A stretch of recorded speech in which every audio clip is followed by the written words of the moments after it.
میدیا هەمیشێکێکە لە خاڵە زۆر بەهێزەکانێکێکە لەو ناوەندانی کە هەمیشە لا هەموو بابەتێکدا دەست لە کۆمەڵگە وەڕدات و ڕۆڵی کاریگەری دەبێت لەسەر ئاراستەکردنی کۆمەڵگا بەتایبەت لە کاتی جەنگەکاندا لە کاتێکدا کە دۆخێکی نەخوازراو لە کۆمەڵگەکان دەکات. ئەگادار بووین لە ماوەی چەند ساڵی ڕابردووە داعش کێک بوو لە مەترسیەکان بۆ سەرجیان و هەرێمی کوردستان و عێراقیش لەم بابەتە بەدەر نەبوو و ساڵی ڕابردووش کۆڕۆنا هەبوو کە ئەم بابەتە شەریکێکە لە بابەتە گرنگەکان کە میدیا ڕۆڵێکی گرنگی هەبوو. میدیا چۆن مامەڵە لەگەڵم باڕدوخانەدا بکات، چۆن وا بکات زمینە سازێکی باش بۆ گۆڕانکاری لە ناو کۆمەڵگەکاندا دروست بکە کاتێک دۆخێکی ناهەموار دێتە پێشەوانێ. چونکە هەمیشە میدیا دەتوانێت خاڵی زۆر بەهێز لە کۆمەڵگەدا بچێ بهێڵێت، کاریگەری زۆر بەهێز لە کۆمەڵگەدا بچێ بهێڵێت، جا کاریگەریەکان باڕاستی باش بێت یاخود بە ئاراستە نێگەتیڤەکانی دابێت. ئێمە ئەم بابەتمان هەڵبژاردووە لە تەوری دووەمدا گفتوگوی دەربارە دەکەین. ئەگەر میوانەکەمان ئامادە بێت پرۆفیسۆری یاریدەدەر دکتۆر ئازاد ڕەمەزان مامۆستای زانکۆ ئاراس ببوورە دکتۆر هەر لە سەرەتاوە ناوەکەم بەهەڵەوت مامۆستای زانکۆی لە زانکۆی ڕاپەڕین لە ڕێگەی سکایپۆ لە ڕانیەوە لەگەڵمانە. دکتۆر سڵاوت لێبێ، سوپاس بۆ ئامادەبوونی جەنابەت. دەمەوێت بزانم ڕۆڵی میدیا لە ئاراستەکردنی کۆمەڵگا لە دۆخە ناهەموارەکاندا لەو دۆخانی کە پێویستەکە میدیا ڕۆڵی گرنگی هەبێت دەبێت چۆن بە بەیانیتان باش، بەیانی ئێوە و بەیان باش دکتۆر بینەرانی کورسات باش، بەیانی باش کاکاکار زۆر سپاس بۆ جەنابیشت. بە شێوەیەکی گشتی ئەگەر باسی ڕۆڵی میدیایان کارگەری میدیا بکەین لەسەر جەماوەر یاخود لە کاتی و تەنگژە سیاسیان یاخود لە کاتی جەنگ یان لە دوای جەنگ کە میدیا دروستێکە، ئێمە نمونەگەلێکی زۆرمان هەیە بەتایبەت لە دوای جەنگی جیهانی دووەم لە کاتی جەنگی ساردووە لە ئێستاشدا با بڵێن کە جەنگەکان زیاتر جەنگی نەرمن لەبەرەوەی جەنگەکان دوورن زیاتر لە یەکتر، بەڵام بۆیە میدیا ناوەندێکی گەیاندنی کاریگەرەوە دەتوانێت کاریگەرێکی زۆری هەبێت لەسەر با بڵێن زیاتر تەشەنەکردنی ئەو تەنگژە سیاسیانێکە هەیە یاخود ئەو کۆنفلێکت و ململانیانەی کە لە نێوان وڵاتان یاخود لە نێوان نەتەوە جیاوازەکان یاخود لە نێوان بیوڕە ئەوانەی کە هەڵگری ئاین و بیوڕای جیاوازن دروست بکە و لە هەمان کاتدا دەتوانێت ڕۆڵی ئەرێنیش هەبێت کە دواتر باسی دەکەین. دکتۆر ئەو توێژینەوە زانستی کە نوێ و بڵاوت کردوێتەوانێ لەبارەی ئاشتی سازی لە عێراقی دوای داعشدا، ئەم توێژینەوەیە چییە؟ باز لە چی دەکەیت و ئامانجت چی بوو لێ؟ دەستخۆش من لە ماوەی ئەم ساڵدا دوو توێژینەوەی زانستیم لە دوو گۆڤاری باوڵێن نێودەوڵەتی ئازبەرزی زۆر باش بڵاو کردوونەتەوە. یەکێشیان دەربارەی پیس ئانوۆ جۆرنەلیزمە، واتە دەربارەی ڕۆژنامەوانی ئاشتی و جەنگە کە هەر سێ وڵاتی عێراق و ئەفغانستان و پاکستان بە نمونەی توێژینەوەکە وەرگیراوە و ئەم توێژینەوەیان با بڵێن زیاتر باسی ڕۆڵی خودی ڕۆژنامە نووس دەکات لە بەرهەمهێنانی پەیامی ئاشتی یاخود با بڵێن دروستکردنی پەیامێکی ڕق بۆ با بڵێن لە کاتی جەنگدا یاخود بۆ دروستکردنی گوتاری ڕقامێزەوەی پێی دەوترێت هەیت سپیچ کە ئێستا ئێمە لە سۆشیال میدیادا بەڕاستی با بڵێن ڕێژێکی زۆرمان هەیە. زۆربەی بەکارهێنەرانی سۆشیال میدیا یاخودەوانێکیان وتێ سیتیزن جێرنەلیست یان با بڵێن ڕۆژنامەوان مەدەنی زۆر پشت پێ دەبەستن بۆیە گەر بچێ ناو تۆڕە کۆمەڵایەتەکان لە هەرێمی کوردستان ئەم پەیامەی کە پێی دەوترێت هەیت یاخود ڕقامێز یان گوتارە ڕقامێزەکان زۆر ڕێژیان زیاترە، پانتایەکی زیاتریان داگیر کردووە بە بەراورد بۆ پەیامانێک کە پەیامی ئاشتی سازین یاخود ئاشتی خوازین. توێژینەوەی دووەممان کە با بڵێن تایبەتە بە عێراق بە تەنیا ئەنجامداوە زیاتر لەسەر ڕۆڵی میدیا لە دروستکردن یاخود لە بنیادنانی یان لە پرۆسەی ئاشتی سازی لە عێراقی دوای داعشدا. ئێمە لە عێراق با بڵێن گەر تەرکیز بخینە سەر مەسەلەی پرۆسەی ئاشتی سازی یاخود بنیادنانی ئاشتی لە نێوان نەتەوە و کەمینەکانی عێراق یاخود لە نێوان هەڵگرانی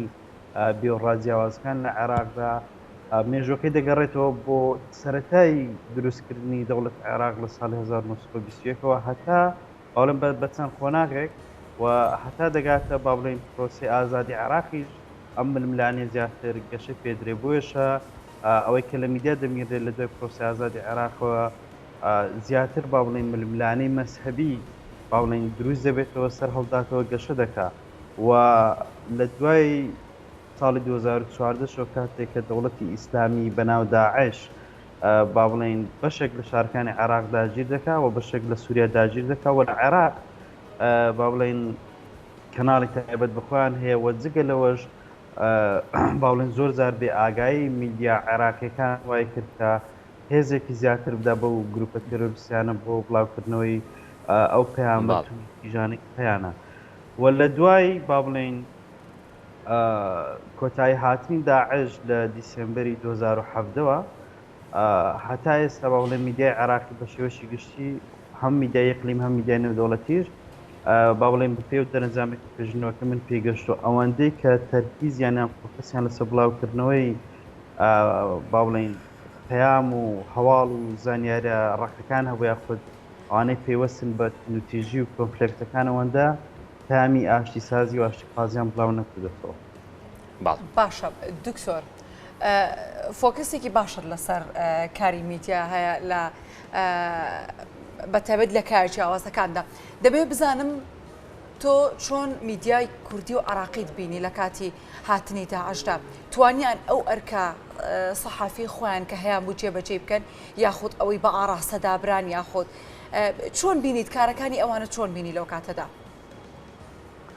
دەست خۆش بۆ پرسیارەکەت هەڵە نەبم ساڵی 2015 بوو توێژنەوەیەکم بە زمانی کوردی بڵاو کردووە لەسەر ڕۆڵی میدیای کوردی لە بەهێزکردنی با بڵێن گروپی تێرۆریستی داعشدا زیاتر لەسەر تەلەڤیزیۆنە کوردیەکانیشم کردو بەڕاستی کە من میدیا کوردیەکان کە با بڵێن ببورن کە ئەم قسەیە دەکەم بەڵام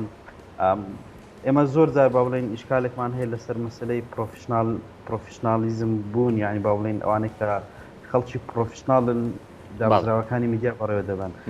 ئێمە هەمیشە کە باسی خەڵکی پرۆفیشناڵ دەکەین مەبەسمانەوە نیە خەڵکی کە ئیتر خەریج و دەرچوی بەشکایان ڕاگەاندن بێ بە پێچەوانەوە هەموو ئەوانەی کە پسپۆڕیان هەیە جا ئیتر بە خوێندن بێ بە ئەزمون بێ یاخۆت لە بوارێکی دیاریکراودا بۆ نمونە ئێمە کەم ڕۆژنامەنووسمان هەیە کە پسپۆڕ بێت لە ڕووماڵی میدیای جەنگدا بۆ نمونە هەر بۆیەشە مەسەلەن قوربانیمان داوە وەکو ئەوانی کە ڕووماڵی با بڵێن جەنگەکانیان کردووە ڕووداوەکانی ناو جەنجیان کردووە و جگە لەوەش با بڵێن بەهۆی ئەوەی کە خەڵکی پرۆفشناڵمان لە میدیاکاندا کەمە دەربار با بڵێ پرۆفشناڵ لە بواری میدیای جەنگ و ئاشتیدا بۆیە میدیای کوردی با بڵێن لە قۆناغێکدا بەتایبەت لە ساڵی 2014 تا 16 لەم دوو ساڵە کە من لە توێژینەوەکی ترم بە نمونە وەرم گرت و سیر دەکەی با بڵێن چەکدارێکی داعش وەکو کارکتەرێک نیشان دەدرا کە هێزێکی زۆری پێدرا و ئەمە بە جۆرێکم پێیان و ئەم ڤیددیو ئەم وێنانە لە پارتایی گشتدا بڵاو دەکرانەوە کە هێزێکی زۆریدا بە تێرۆریستەکان و بەدابەت بە داعش و لە بەرامبەردا با بڵێن کاریگەریشی نەرێنی زۆری هەبوو لەسەر ئیرادە و لەسەر سایکۆلۆژیەتی با بڵێن پێشمەرگەی کوردستان یاخود با بڵێن لەسەر جەماوەر لە کوردستان هەر بۆیەشە با بڵێن حاڵەتێکی سایکۆلۆژی یاخود ترسێکی گشتی لە هەرێمی کوردستان دروست بوو بەهۆی ئەو ڕووماڵە بەردەوامی کە میدیای کوردی بۆ ڕووداوەکانی جەنگ لە سەردەمی داعش دەیکرد و پیشاندانی وێنەی نەگونجاو بۆ نمونە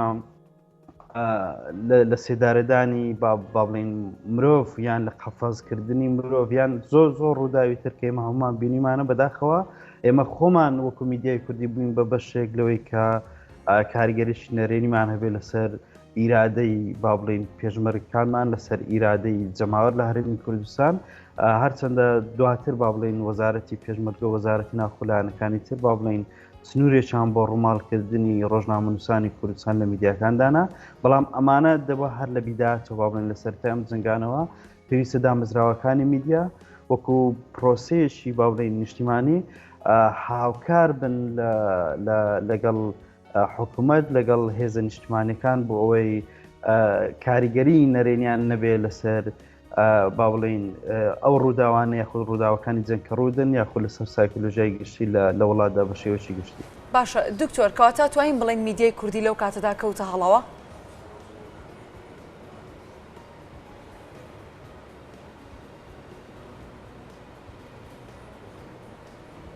دکتۆر پرسیارەکەم ئەوە بوو بە پێی ئەو بابەتانی کە باست کرد توانین بڵێ میدیای کوردی لە کاتی خۆیدا خود لە کاتی هاتنی داعشدا لە کاتی ئەو ڕووماڵانەی کە دەیکرد ئەو زانیاریانەی کە تایبەت بە هاتن و جم و جۆڵ و مامەڵەی داعش بڵاوکرایەوە بە شێوازێک کەوتە هەڵەوە ببوورە لە بەرەوەی باڵین حەسم کرد هەڵی ئینتەرنێتەکە باشنەوە پرسیارەکەم باش پێ نەگەشت بەڵام بە شێوەیەکی گشتی بێگومان من ناتوانم بڵێم بە شێوەی ڕای هەموو میدیای کوردی بەڵام بە شێوەیەکی گشتی دەگمەنن ئەو دامەزراوە میدیانەی کە با بڵین پەیڕەوی ئێتیکی کاری ڕۆژنامەوانی دەکەن و پەیڕەوی ئەوە دەکەن کە ئادابی گشتی کە بەرژەوەندی گشتی کە با بڵین وڵاتەکەیان بپارێزن لەو تەنگژە و لەو با بڵین مەترسیانەی کە ڕوو بەڕوویان دەبێتەوە ئەمە بەشێکی وەکو باسم کرد لە ناپرۆفشناڵی دروست دەبێ و بەشێکیشی لە نەزانی و دروست دەبێت و بەشێکیشی لەوانەیە بە ئەنقەز بکرێت بە بەڕاستی چکە هەندێک میدیامان هەیە کە لەوانەیە بە شێوازێک کار بکە کە زیاتر مەبەستی کۆکردنەوەی جەماوەر و با بڵین خەڵک بێ بەو میکانیزمێک کە خۆی دەگرێتە بەر وتەیەک هەیە با بڵێن ئەڵێ میدیا وەکو شمشێرێکی دووسەر وایە بەڕای بەشێکی زۆر لە پسپۆڕانی واری میدیا مادام با بڵین کاریگەری هەیە لە دروستکردنی با بڵین ئەوەی کە پێی دەوتێت کۆنفلێکت یاخود ململانەکان بە هەمان شێوە دەتوانین میدیاش بەکاربەرین بۆچی بۆ پرۆسەی ئاشتی سازی کەواتە ئێمە ئەگەر سێری میدیای کوردی بکەین لە ماوەی نەک لە ماوەی با بڵین 2014 و 2007 با بڵین کە کاتی با بڵین یا با بڵین زەمەنی سەرهەڵدان و کۆتایی هاتنی داعشە ئەگەر لە 2023 شەوە دەست پێ بکەین لە پرۆسی ئازادی عێراقەوە تا 2021 لە ئێستاشدا کام میدیای کوردی با بڵین چوە چەند دۆکیومنتارێک بکات لەسەر شارێکی وەکو مووسڵ کە لە ئێستادا با بڵین لە دوای 2007 هەتا ئێستاوە نزیکەی 3 بۆ 4 ساڵ دەکات با بڵین بنیاننانەوەی ئەم شارە لە ئێستادا پێویستی بە ڕۆڵێکی زۆر گرنگی میدیا هەیە بۆی کاریگەری دروستکات لەسەر حکومەت لەسەر پارتە سیاسەکان لەسەر کەسێتیە سیاسی و ئاینەکان یان مەسەبیەکان بۆی پرۆژە و بودجە و با بڵین کاریگەریان هەبێت لە دروستکردنەوە لە بنیاننانەوەی شارێکی گەورەی وەکو مووسڵدا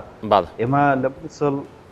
ئەگەر سێرکرد میدیای کوردی بەڕێزان بە شێوەشی گشتی ئەوەندەی ئێمە تونند و تیژیمان بینیوە لە میدیادا ئەوەندەی فۆکەسە بووە لەسەر بڵاوکردنەوەی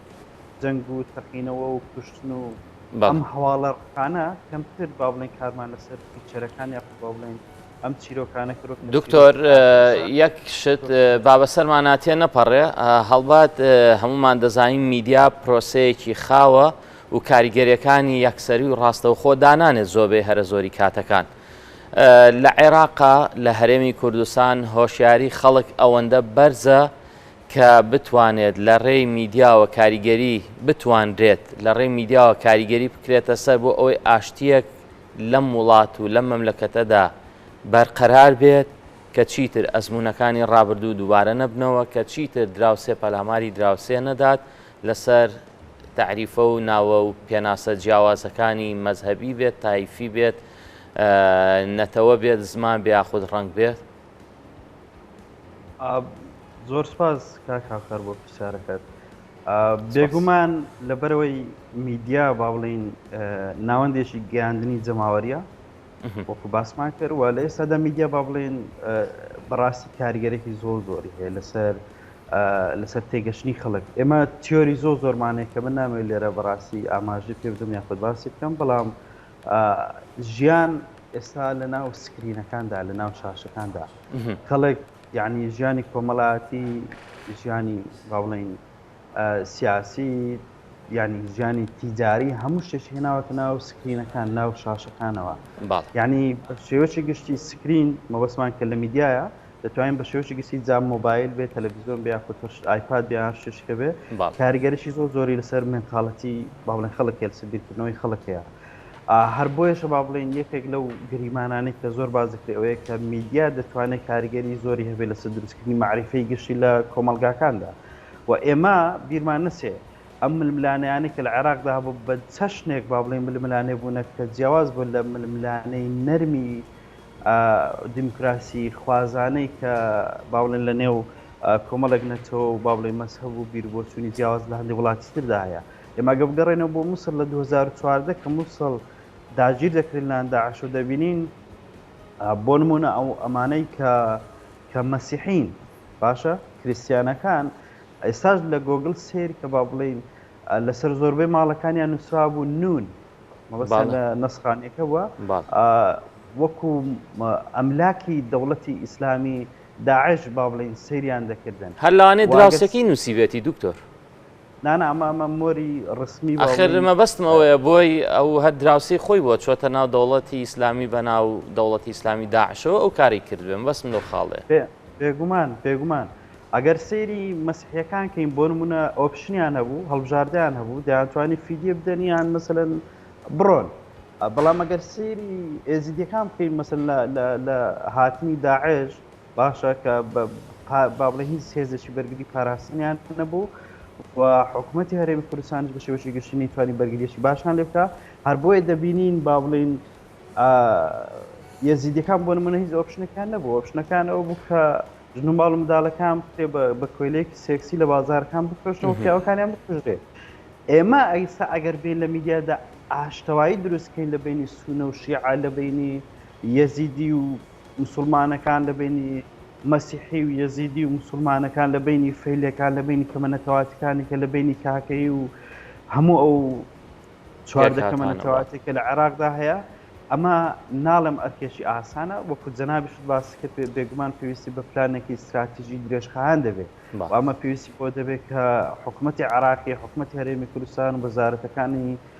گەیاندن و ڕۆشنبیری و دامەزراوەکانی میدیا سندیکا ڕۆژنامەنووسان هەم